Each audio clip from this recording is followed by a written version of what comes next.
Kaukwana hase omoigo yoyo bego mwancho morigeria homonogeri oyubwe bunge enene nigo aikira nase omoiga buko basira kiuchumi abwatani be sekta ya bodaboda sense moi bunge ya Tesonot muskiwe tangula nigo bono haruro koboria gochiasa abwatani be sekta bodaboda koene kiabuna nkobeka bara maskani asemero berio yabo ya kira rituko kobeka omorembe na bego gwetanga kurwase siasa chokorenta chibura buru aseme sangerekano au leo tukisaidia vijana kwa boda.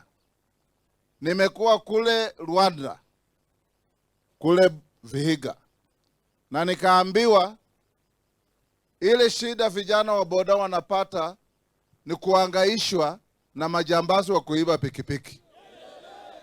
Saa zingine mnahangaishwa pia na walinda ulinzi wetu. Mimi nataka kuwashauri watu wetu wa ulinda ulinzi, OCPD ukiwa hapa, vijana wakiwa na shida kidogo kidogo wasaidie kutatua, kwa sababu boda is a revolution in our rural transport. Mahali gari haiwezi kufika, boda inafika, na inafika haraka kusafirisha mwananchi, kusafirisha mizigo na kusaidiana na kila mtu. Ndiyo tumekuja hapa kuona ya kwamba boda wetu lazima tuwapike check. Muwe na nidhamu, na hii sako yenu isikuwe pesa ya kuchukua na kumalizia kwa wasichana. Iwe pesa ya kuchukua na kujiinua kibiashara. Iwe pesa ya kuchukua na yenu.